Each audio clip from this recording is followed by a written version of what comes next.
हम पढ़ रहे हैं अध्याय 13 स्कंद 1 और श्लोक संख्या 1। सूत उवाच विदुरस्तीर्थयात्रायां मैत्रेयाद् आत्मनो गतिं ज्ञात्वागात् हस्तिनापुरं तया अवाप्त विवित्सितः।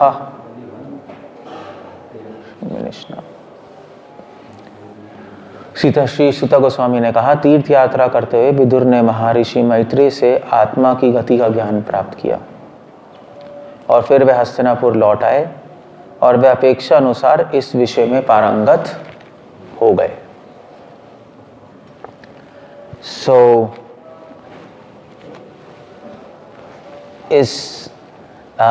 हमने पढ़ा था कि दुर्योधन ने विदुर जी का अपमान करके उनको निकाल दिया। आपने पढ़ा होगा पहले अध्याय में, पिछले अध्याय में विदुर जी का अपमान किया और ऑफ कोर्स विदुर जी अच्छी एडवाइस दे रहे थे धृतराष्ट्र को, और उस टाइम दुर्योधन भी खड़ा था, मगर काफी बार दुर्योधन सुनता था कि विदुर जी कहते थे धृतराष्ट्र से कि पांडवों को किंगडम मिल जाए, और विदुर जी को किंगडम पांडवों को किंगडम मिल जाए, दुर्योधन को नहीं मिलना चाहिए राज्य।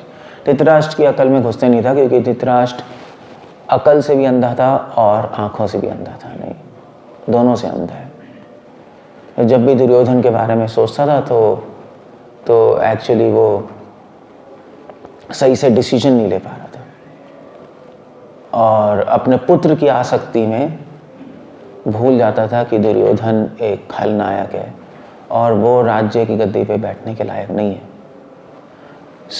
दुर्योधन ने विदुर जी का अपमान करके उनको राज्य से निकाल दिया। विदुर जी भी छोड़ के चले गए, उन्होंने कहा कोई फायदा नहीं है, जहां पर विद्वानों की एडवाइस स्वीकार नहीं की जाती वहां पे एडवाइस देना बेकार है। वो छोड़ के चले गए। तब यहाँ पे लिख रहे, कहाँ गए वो? विदुरः तीर्थ यात्रायाम, विदुर जी तीर्थ यात्रा में चले गए। ये एक्चुअली एक भक्त के लिए कुछ अच्छा होता तो अच्छा होता ही है, कुछ बुरा होता तो भी अच्छा हो जाता है अल्टीमेटली। इसलिए हरि भक्ति सुधोदय में शांडिल्य ऋषि लिख रहे हैं कि भक्त को कभी भी लॉस नहीं होता। भक्त हमेशा प्रॉफिट में ही रहता है। नेहा अभिक्रमो नाशो अस्ति प्रत्यवायो न विद्यते। नेहा अभिक्रम, कृष्ण गीता में कह रहे हैं न यह अभिक्रम। अभिक्रम मतलब ये जो भक्ति का क्रम चल रहा है, जो हम भक्ति कर रहे हैं, जो हम भक्ति की ट्रेनिंग ले रहे हैं, अभी परफेक्ट नहीं है, अभी ट्रेनिंग में है। अभिक्रम, क्रम मतलब स्टेप बाय स्टेप, अभी मतलब नाउ।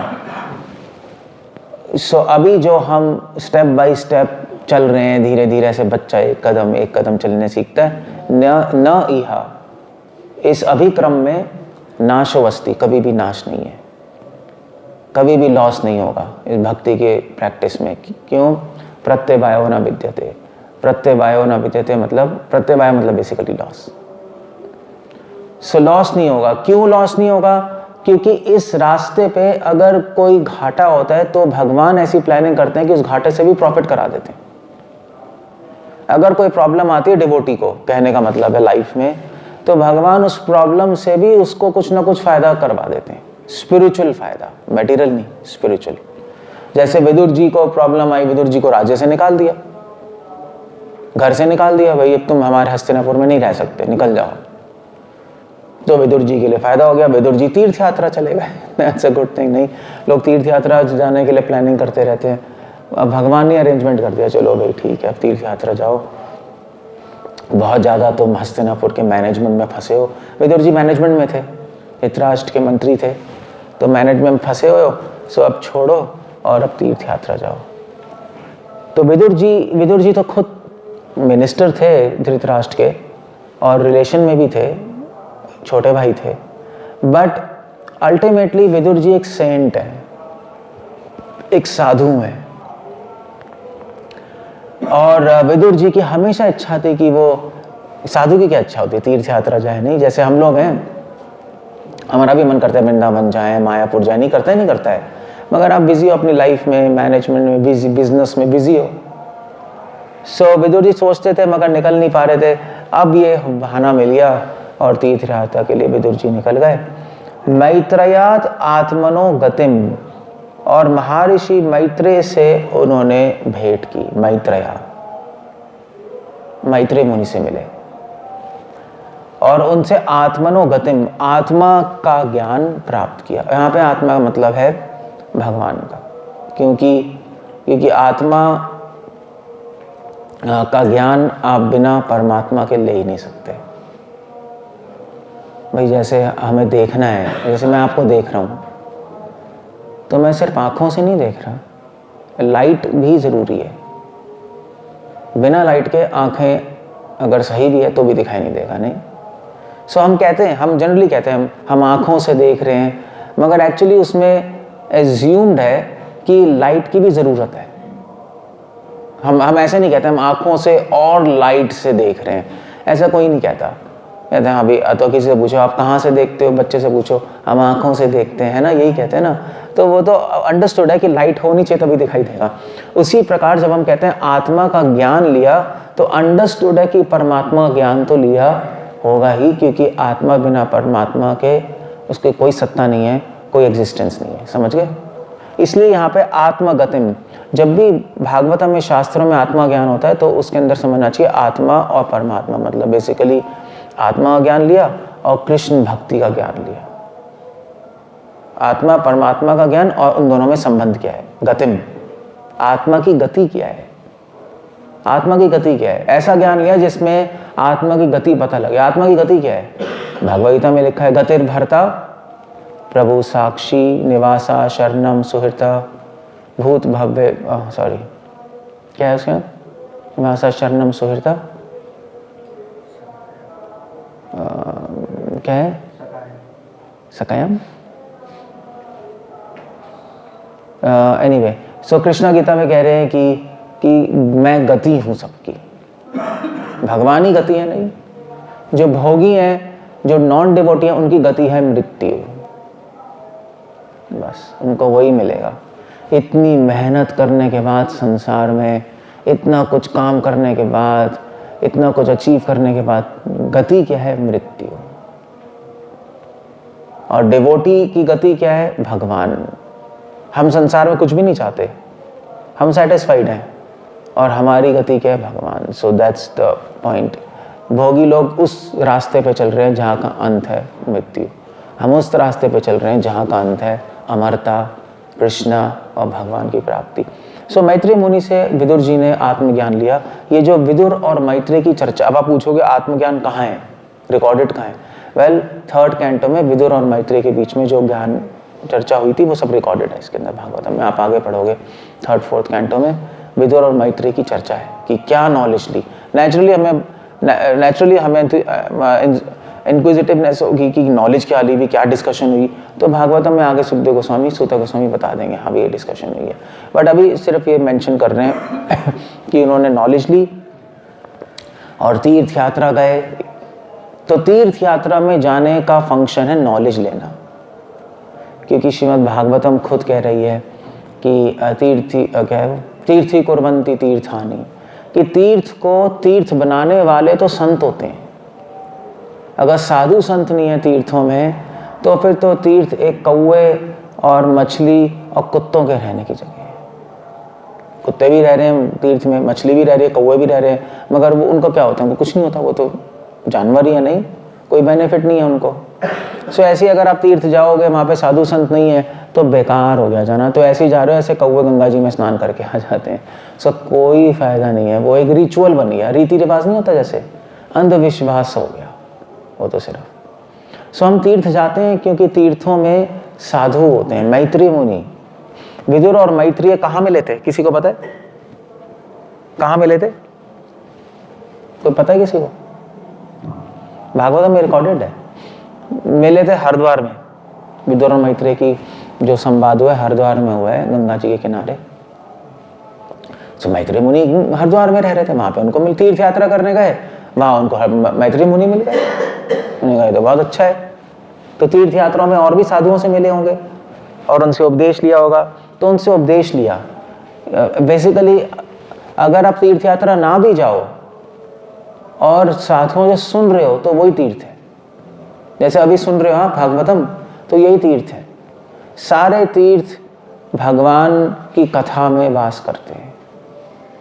जहाँ भगवान का कीर्तन होता है वहीं कृष्ण है ना। यत्र गायन्ति मद्भक्ता तत्र तिष्ठामि नारदा। कृष्ण कह रहे हैं मैं वैकुंठ में नहीं हूँ, मैं योगियों के हृदय में नहीं हूँ। जहाँ मेरे भक्त मेरा कीर्तन करते हैं, मेरी चर्चा करते हैं, ऐसे हम अभी कर रहे हैं, भगवान यहीं है, भगवान का मन यहीं है।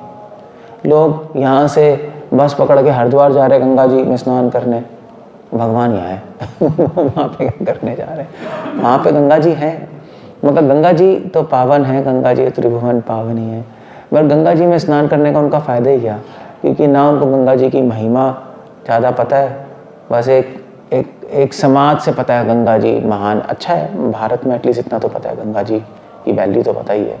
बट वहाँ पे जाके स्नान करके घूम के फिर के आ जाते हैं, कुछ सुनते नहीं साधु से, तो उसका व्हाट्स द पॉइंट है? There is no point there. ऐसे तीर्थ यात्राओं की निंदा की गई है शास्त्रों में। ऐसे तीर्थ यात्राओं की सराहना नहीं की गई शास्त्रों में कि आप जाओ स्नान करके 2 दिन घूम के बस आ जाओ। लोग एक्चुअली पंजाब से बहुत लोग जाते हैं हरिद्वार, नहीं हर पूर्णिमा को जाते हैं शायद, नहीं ऐसा होता है? नहीं होता है, गंगा जी में स्नान करने जाते हैं, आ जाते हैं। सो बट आके वही अपना काम, वही भोग, कोई चेंज नहीं। तो उसका फ़ायदा है क्या? वो तो हरिद्वार में आप जाओगे ना, हरिद्वार में कई कुत्ते भी होते हैं, वो झट से आते हैं, स्नान करके हिल के ही आ जाते हैं। देखा है? देखो मैं तो हरिद्वार में 6 महीने रहा हूँ। वो अपना जाता है, नहा के अपना घूमता रहता है फिर पूरे दिन। वो ऐसे ही होगा फिर तो लोग, क्योंकि अल्टीमेटली तो चेंज आना चाहिए ना लाइफ में। अगर चेंज ही नहीं आ रहा तो फिर क्या है? फिर तो रीति रिवाज हो गया, वही बस वही अपना। जैसे रक्षाबंधन पे आपने वो क्या रोली बांध ली, दिवाली पे आपने को दिए चला दिए, इंसान वही का वही है। तो ये सारे के सारे तीर्थ बनाए इसलिए गए हैं कि हम जाएं, हमारी कॉन्शियसनेस प्योरीफाई हो, वहाँ पे साधुओं से मिले, गंगा जी में स्नान करें। अगर नॉलेज के साथ आप स्नान करोगे तब प्योर होगे, बिना नॉलेज के करोगे तो फिर तो वैसे ही हो गया। बस हम भी जाते थे अपने मम्मी पापा के साथ, सब अपना नहा नुह के फिर खा पी के घूम के आ गए। ऐसे ही होता है, नहीं ऐसे ही होता है जनरली, और क्या होता है? सो तीर्थ यात्रा या मैत्री आत्मनो गतिम, आत्मा की गति क्या है ये पूछना चाहिए साधुओं से। आत्मा की गति क्या है? सनातन गोस्वामी ने चैतन्य महाप्रभु से यही पूछा। क्या पूछा था? 3 क्वेश्चन पूछे थे सनातन गोस्वामी महाप्रभु से मिले प्रयाग में। उन्होंने 3 क्वेश्चन पूछे। के आमी मतलब क्या है? मैं कौन हूँ? के आमी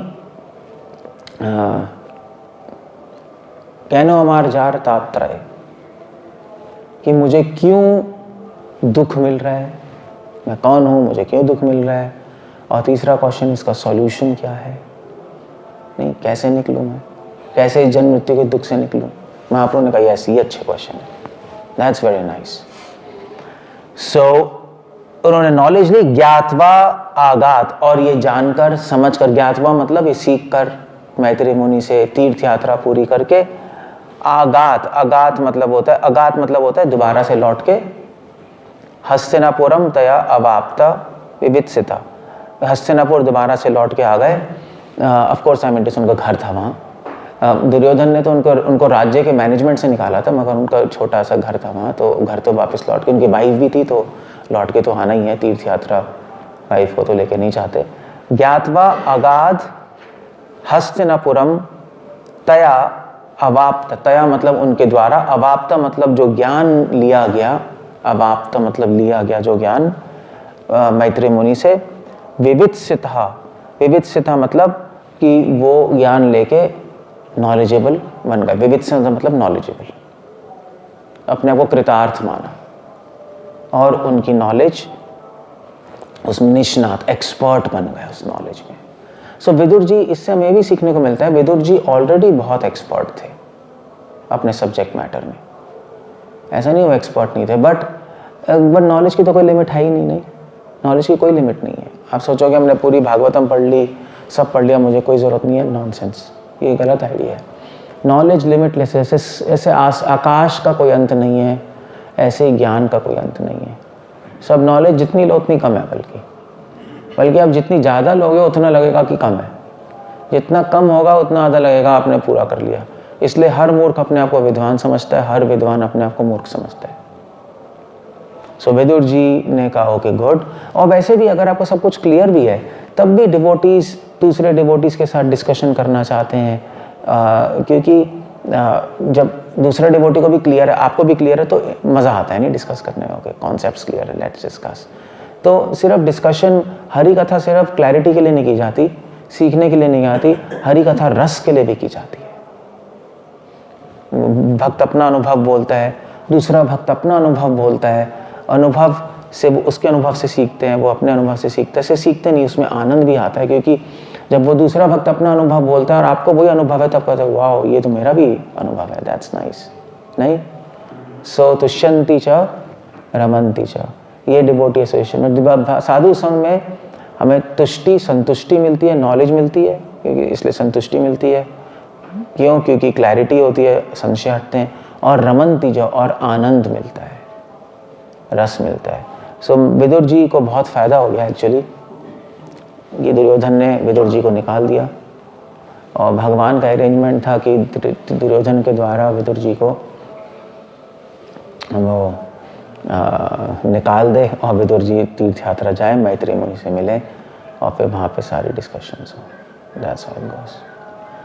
वैसे तो यहाँ पे बताया नहीं गया है कि मैत्रेय मुनि जब भगवान अपनी लीला विराम कर रहे थे द्वारका में, तो उस टाइम मैत्रेय मुनि खड़े थे, वहाँ विद्यमान थे वहाँ पर। और मैत्रेय मुनि को भगवान से उनको देखा भी, भगवान से उपदेश भी लिया। और जब विदुर जी मैत्रेय मुनि से मिले तो विदुर जी ने मैत्रेय मुनि से वही नॉलेज ली। सो विदुर जी बहुत लकी थे इस सेंस में। भगवान जब लीला विराम कर रहे हैं तो मैत्रेय मुनि मिले और जो नॉलेज ली, और वही नॉलेज विदुर जी ने ली। और विदुर जी ने पूछा भी मैत्रेय जी से कि भगवान ने जब लीला विराम की तो क्या हुआ, कैसे हुआ। So that's how it goes. Okay, Hare Krishna. कुछ पूछना है, कुछ कहना है? Anybody wants to ask anything? कोई क्वेश्चन है? थोड़ा टाइम है इसलिए पूछ रहा हूँ मैं। That's all.